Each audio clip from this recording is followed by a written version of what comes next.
I'm Scott. I'm Bill. And we're the Trade Guys.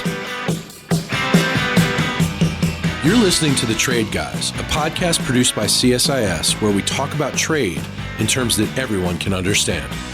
I'm H. Andrew Schwartz, and I'm here with Scott Miller and Bill Reinsch, the CSIS Trade Guys. Welcome to this episode of The Trade Guys. Bill and I will meet with a special guest, John Foote. John is a partner at the law firm of Kelley, Drye, Warren, and is a specialist on forced labor, and specifically the Uyghur Forced Labor Prevention Act. John's going to give us an update on all things UFLPA and give us his forecast for the future. All this and more on The Trade Guys. Well, it's a real honor to have back with us John Foote, who's a partner at Kelley, Drye, Warren, the law firm that I was affiliated with for 6 years. John is coming back to discuss our favorite acronym, UFLPA, which stands for the Uyghur Forced Labor Prevention Act, and he's going to bring us up to date on what's happening. Yeah.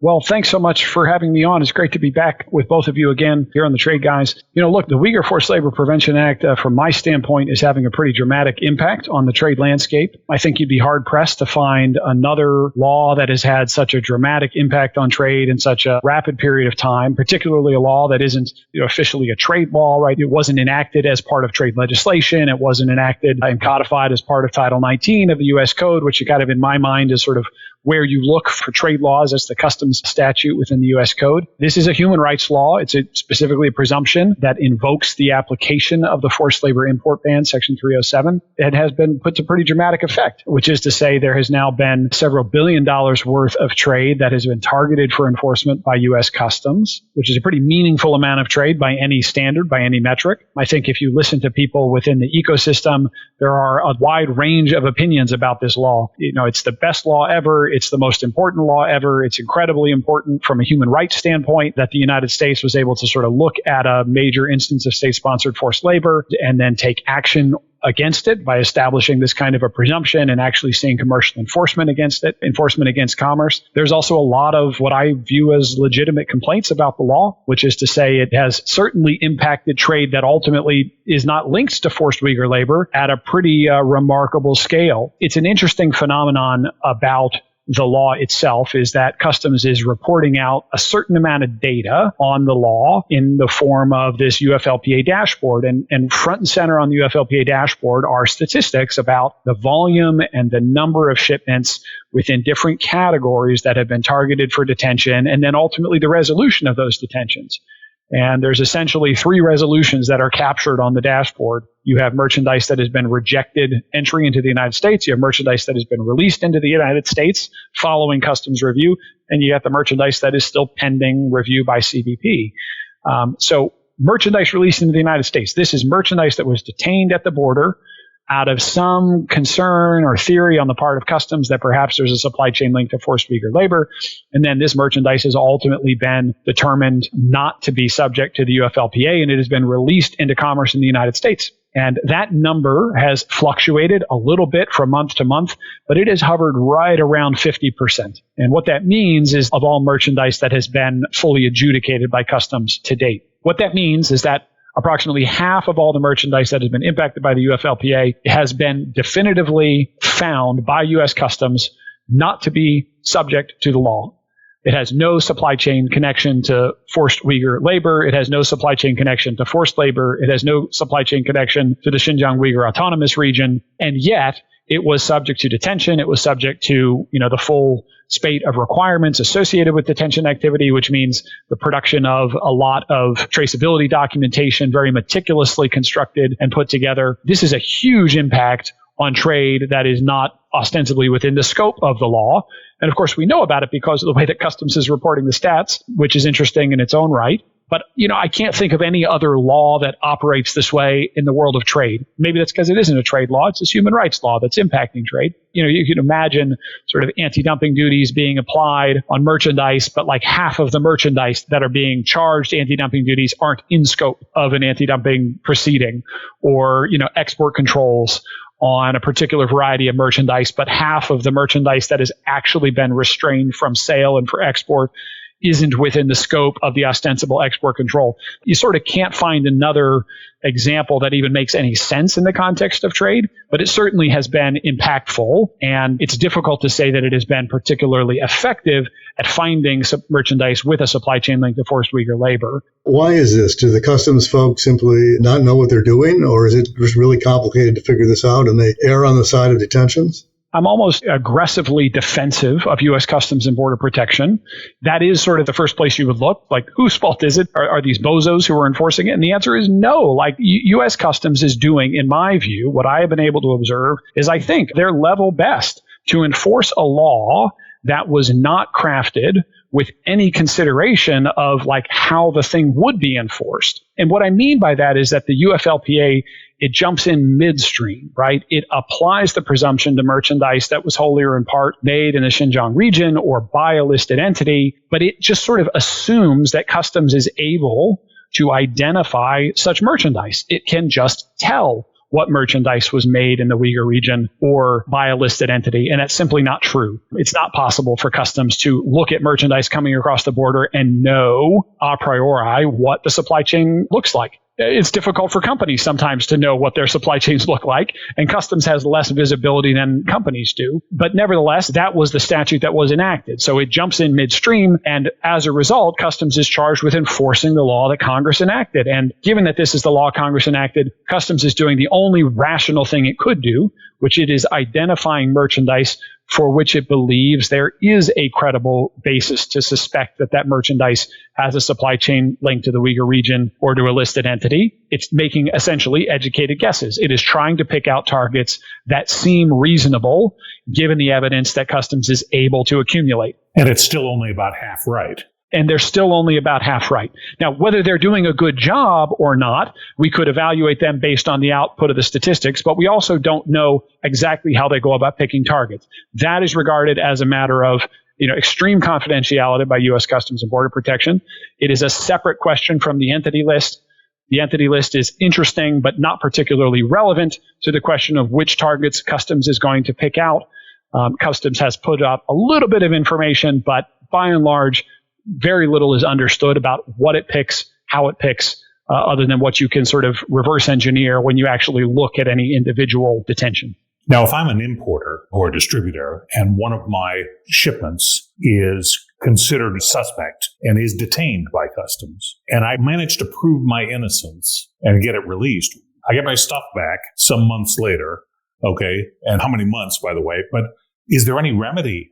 It's not enough that I have to prove my own innocence. But then once I prove it, I had to incur a lot of costs to do so. What do I get from the government? I get my reputation back, I guess, but what else? Well, there's not much in the way of a remedy against CBP for its enforcement of the UFLPA. It's picking out targets. It's trying to do a good job, I think. And to my observation, the selections that CBP has made are not manifestly foolish selections, right? They're not obviously wrong, obviously ridiculous targets for detention activity. They're picking out what they think, has a credible basis for a theory of supply chain linkage to the region in question. I think it might surprise some people just the extent to which this law is not being enforced against goods from China.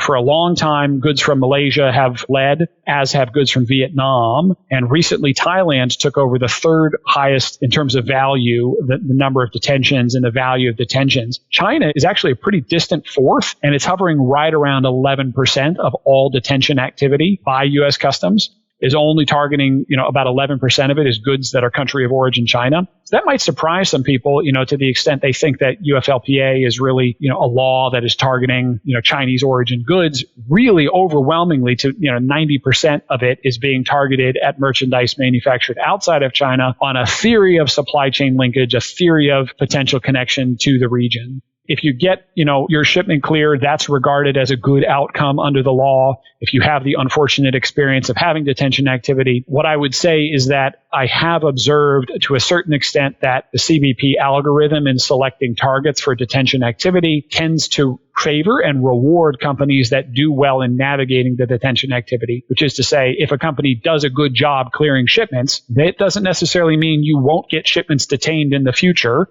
You might. They might even come after you for shipments you're getting from a different source. But there is, I observe, some evidence that customs is trying to reward importers that are in good faith, presenting the proof of the supply chain. Again, very meticulous, very high level of detailed documentary review. And you can actually get to a potentially better outcome in the future state by engaging in good faith with CBP. I observe that feedback loop. I definitely have seen that in practice. It's not exactly sort of, getting compensated for harm, but it's not nothing. I'll say that.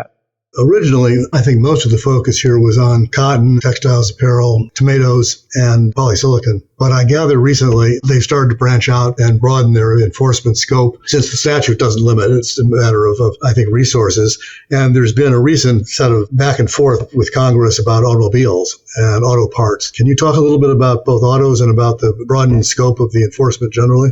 Yeah, sure. So officially under the UFLPA, there is the designation of high priority sectors for enforcement. And really what that has meant in practice is it has meant certain categories of merchandise that are being produced in significant quantities in the Xinjiang Uyghur Autonomous Region that are then making their way into supply chains that are destined for the United States. And there's been plenty of research that has been put out by many different outfits within the academic and NGO community that have identified this type of production happening in Xinjiang, or this type of manufacturing happening in context that is connected to forced Uyghur labor. What Congress did in enacting the UFLPA was it designated certain categories that are high priority sectors, which are the three that you mentioned, Bill. But customs, of course, is not limited to enforcement against the high priority sectors.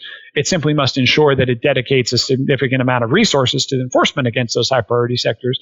And in fact, in practice, customs has detained many, many more varieties of merchandise in many additional categories and has explored detention activity in many different additional contexts. In theory, the purpose of this sort of exploratory, or what I sometimes call burgeoning sector detention, is that customs is looking for merchandise for which it thinks there is a supply chain link to forced Uyghur labor or the Xinjiang region that could potentially be added as high priority sectors. So every year, the Forced Labor Enforcement Task Force, or the FLETF, has to update the strategy for UFLPA enforcement, and they have to select new targets for high priority sectors. Last year, FLETF did not add any additional high priority targets, but we're coming up here on middle of the year, which means FLETF is getting ready to publish its updated strategy. I would be very surprised if they don't identify additional categories for high priority enforcement, given all the many publications in the NGO and activist space, which are really driving enforcement. Auto parts could be one of them, aluminum, seafood. There's so many different categories of merchandise that have been connected in one way or another to forced Uyghur labor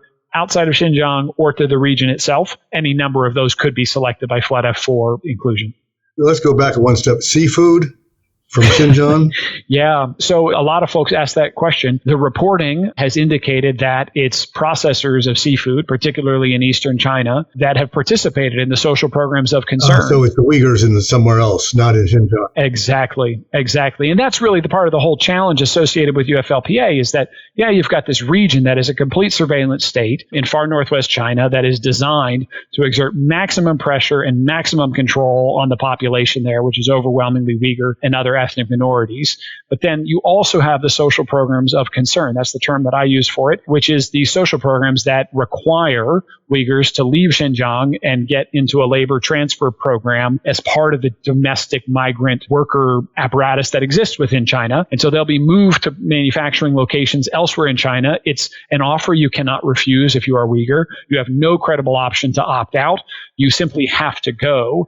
And so in theory, that's what the UFLPA entity list is sort of best suited to capturing. Is it's supposed to capture, Chinese companies that have participated in these social programs of concern, that have taken transfers of Uyghur workers and are employing them under conditions of legitimately forced labor. Ideally, those are the companies that should be added. It's not necessarily the companies that are being added to the UFLPA entity list, but ideally, I think that is the target and what was intended. And so, yes, for seafood purposes, there has been a lot of reporting, a lot of public reporting around seafood processors in eastern China that have Uyghurs employed. And the evidence is actually quite compelling. They find a lot of indicators of Uyghur presence on social media in China, Uyghurs posting sort of these veiled sort of communications, posting pictures of themselves and videos of themselves with these mournful patriotic songs, mournful, traditional songs into the Uyghur culture. I mean, it's really quite devastating when you actually sit sit down with the evidence and you look through it, you read through it, and you understand what's actually happening in these environments. Now, we noted the Senator Wyden, chairman of the Senate Finance Committee, taking interest in auto parts. And that seems to be a big door to open. Our friends at Napa say that there are 30,000 parts in a typical automobile. It's one car, 30,000 parts. So, this really gets big in a hurry. And frankly, I had experience with this happening with the Lacey Act. Lacey Act was an act passed by Congress in 1900 to protect against basically invasive mammals. It was only mammals and birds, but it was to exclude things like wild boars and disease-carrying birds, human disease-carrying, that were, a genuine public health concern. And it got expanded, but and changed from USDA to Fish and Wildlife, which is Department of Interior. But I note in the 1981 revisions to the Lacey Act, they added fish, which tripled the number of species. There are about 6,000 species of mammals, there are about 10,000 species of birds, 32,000 species of fish. And so all of a sudden we're into fish, and we're enforcing everyone's treaties. So the Lacey Act, instead of being a public health matter for USDA, became if there's a treaty on endangered species, whatever they might be, the Lacey Act can be used to enforce it. Then in 2008, we added plants, which was another 380,000 species. And so I do remember some of the meetings in 2008 where one of the auto companies was looking for guidance about imported cars, because when you covered plants and all the derivatives, the owner's manual in the glove box was covered by the Lacey Act. So what do I have to declare? How do I prove that the wood pulp was not from an endangered species? I can't. And so this happens enough in Washington that I think it's worth raising concern about. Where do you think this is going?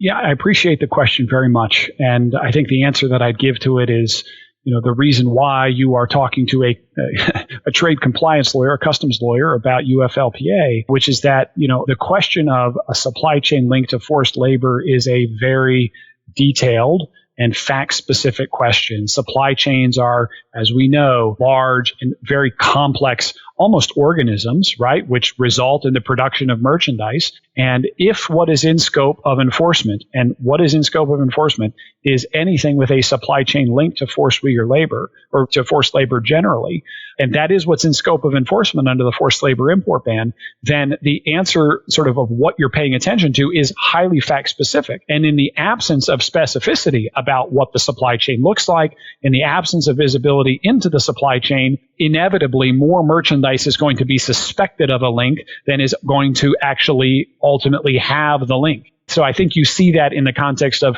how customs is approaching enforcement. It's in the detention statistics and the disparity that exists there. Like, this is just a phenomenon of trying to enforce a law that prevents the importation of a very specific category of merchandise, but also tries to bring in the depth of the entire supply chain into the scope of enforcement. So, what I have not yet seen, I have not seen an expansion, topically, category to category, in ways that are objectively untethered to credible concerns about forced labor. Generally, what I have observed as you go category by category, you say, wow, like there really are credible concerns about the connection to either this region where there is a full-on surveillance state and the programs of ethnic subjugation, or there is credible evidence of forced labor itself happening.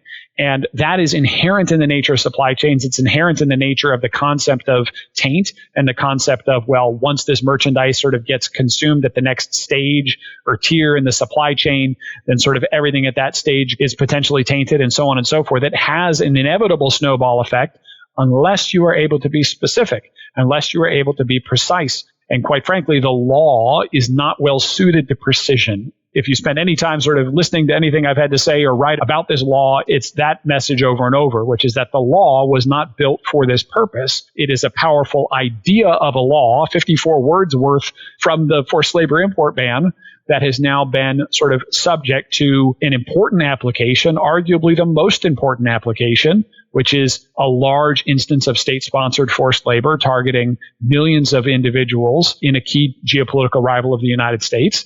But the United States has not yet built a law that is capable of a great deal of granularity and specificity, and therefore there's a lot of potential for collateral damage as you go about trying to enforce the law against something for which there is a broad amount of popular support, certainly a broad amount of political support. Let's talk a little bit about compliance developments and supply chain audits. One of the issues in the automobile parts and components case raises a question that I think you've alluded to, which is, how far back up the supply chain do people have to go, and how feasible is it for them to get there? Among other things, it seems that we are now having a little bit of a cottage industry of people who will do supply chain audits for you. I guess one question, there's a bunch of questions. One is, are those real or is that a scam? Does it help? Is it possible to do audits? How are people coping with the compliance responsibilities that they have in this case, with the presumption burden being put on them rather than on the producer or on the customs service?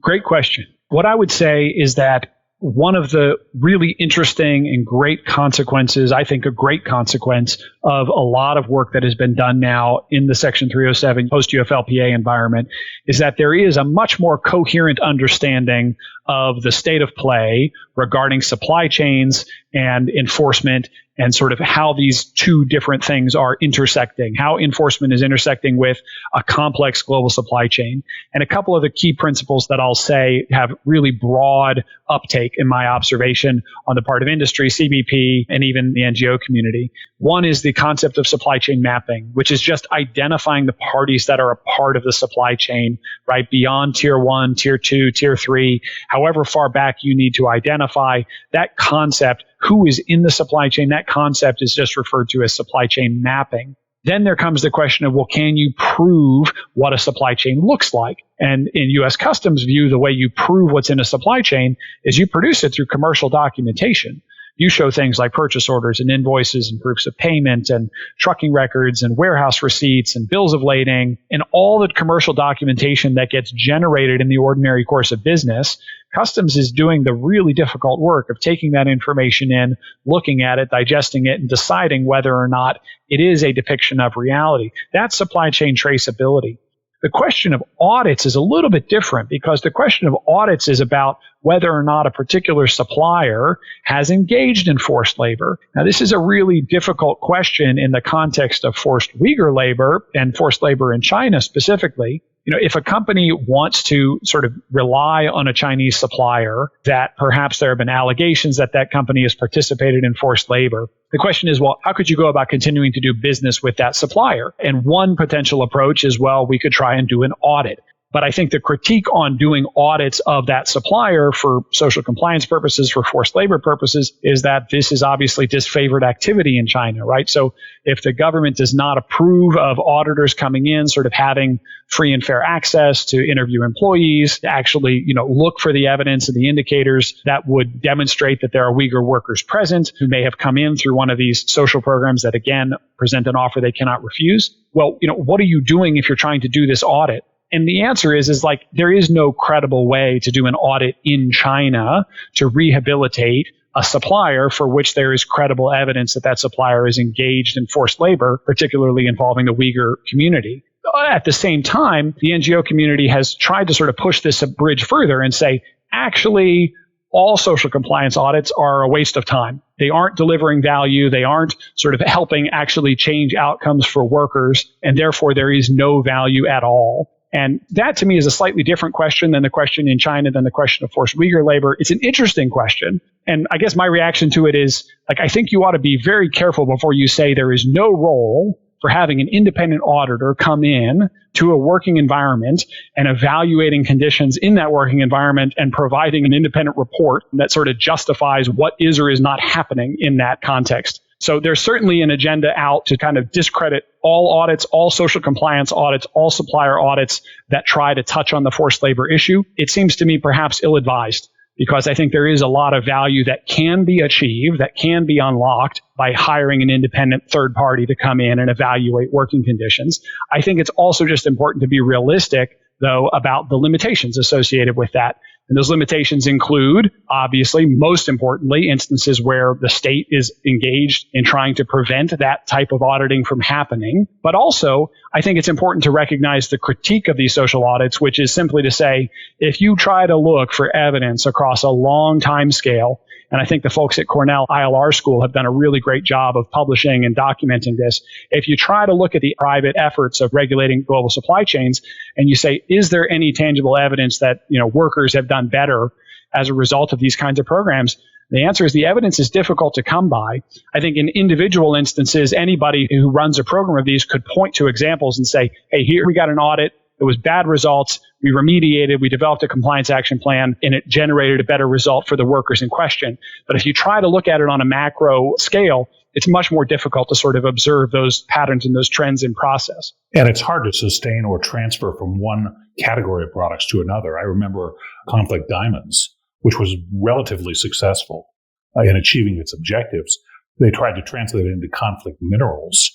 And because of the differences in the way those supply networks worked, the simplest thing for purchaser of minerals was to just abandon all purchases from those geographies. And it actually harmed the people it was intended to help. That happens too often in my view. But is there any way to manage that, John? What your question highlights to me is it highlights the complexity associated with trying to sort of build a law that is capable of responding to such radically disparate instances of what we hang under this umbrella, which is forced labor, right? When you're talking about a program of state-sponsored forced labor, ethnic subjugation in China, and you're talking about migrant workers in Southeast Asia who are, in search of a better lives for themselves and are vulnerable and exposed to exploitation. When you're talking about children engaging in the worst forms of child labor in a minerals extractive capacity in Africa, there are many, many, many very different varieties. And what we are trying to do with this law is we are trying to sort of craft a tool that is capable of cognizing all of these very disparate instances of forced labor and action all of it. And in my view, it's one of the most sort of credible things to try and do in trade. It's a different type of thing that we've tried to do in trade before. It's a different genre entirely. This doesn't have to do with protecting a domestic industry. It doesn't have to do with advancing U.S. national security objectives. You're hard-pressed to even really make a credible argument that this is about U.S. economic security. Really, at the end of the day, what this is about consumer protection. It's about protecting U.S. consumers from consuming merchandise, or more specifically, allowing their spend, their commercial outlay, to actually be the cause or be the attenuated cause, the source of the commercial demand that allows and gives rise to conditions of forced labor deep within a global supply chain. That's the purpose of a forced labor trade law. It's challenging because there are so many different kinds of forced labor in so many different contexts, in so many different industries, individual vessels, fishing vessels, or we didn't even talk about fishing vessels, but there's so many different ways. But I do think that the law is sort of capable of differentiating in between these different cases, but it will require some serious effort in order to achieve that. Well, last question. What do you foresee? What's the trend here? What's going to happen going forward? You said there's a new strategy coming out shortly. What are you expecting for the next year or so? I think the first thing to appreciate is that new strategy coming out. The designation of new high priority sectors will be probably the most important headline, most important takeaway from it.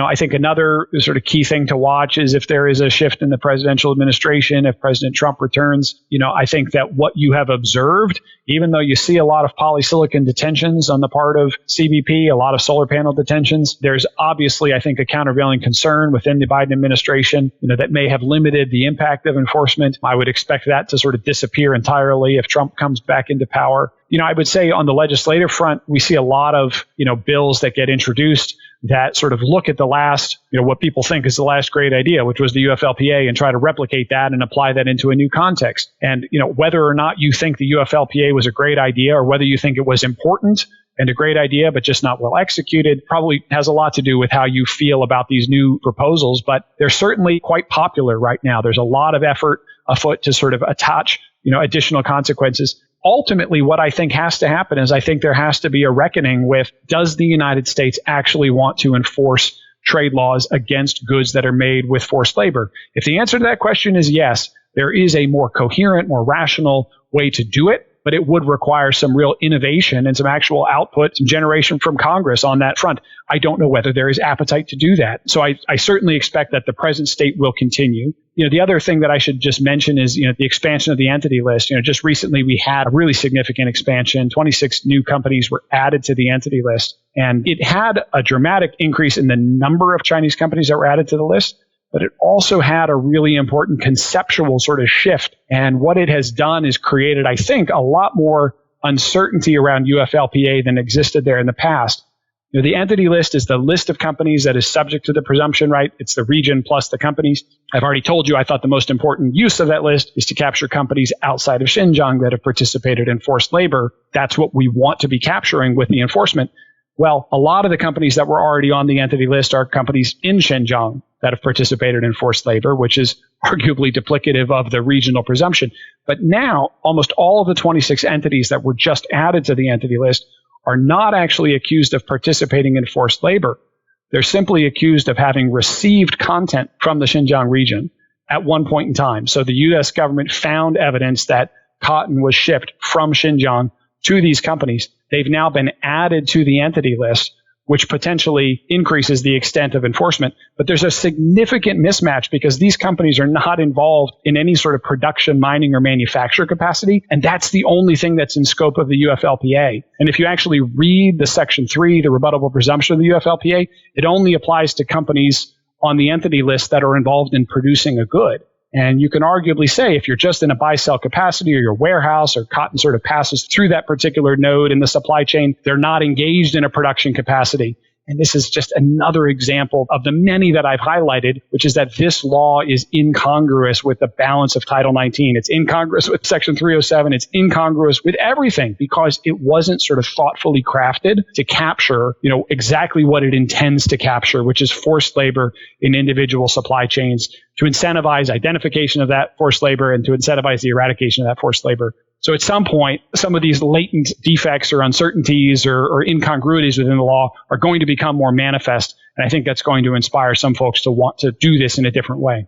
Well, I smell litigation, which will be good for you, John, since you're a lawyer, and also a good reason to have you back in the future. Exactly. In other words, hold on tight. It's going to get interesting. But John, thank you for coming on the program again. We've enjoyed this update, and we realize both how important this law is and how rapidly it's changing. So having your expertise is of huge value. Now, if our listeners want to find more information about you, they can obviously hire you as an attorney at Kelley Drye, but where else do you publish and where can they hear from you? Yeah, thanks, Scott. So I publish a newsletter on forced labor trade enforcement. Again, I think this is one of the most interesting sort of cutting edge areas of trade law. How do you use a trade law to actually combat supply chain links to forced labor? How do you use it to incentivize the identification of forced labor and ultimately the eradication of forced labor? So I publish a newsletter on this. It's on Substack. You can find it at forcedlabortrade.substack.com. I'm also active on LinkedIn, so you can find me on there. Thanks so much, guys, for having me. It's really great to be with you again. Thank you. It's been a pleasure. To our listeners, if you have a question for the Trade Guys, write us at tradeguys@csis.org. That's tradeguys@csis.org. We'll read some of your emails and have the Trade Guys react to it.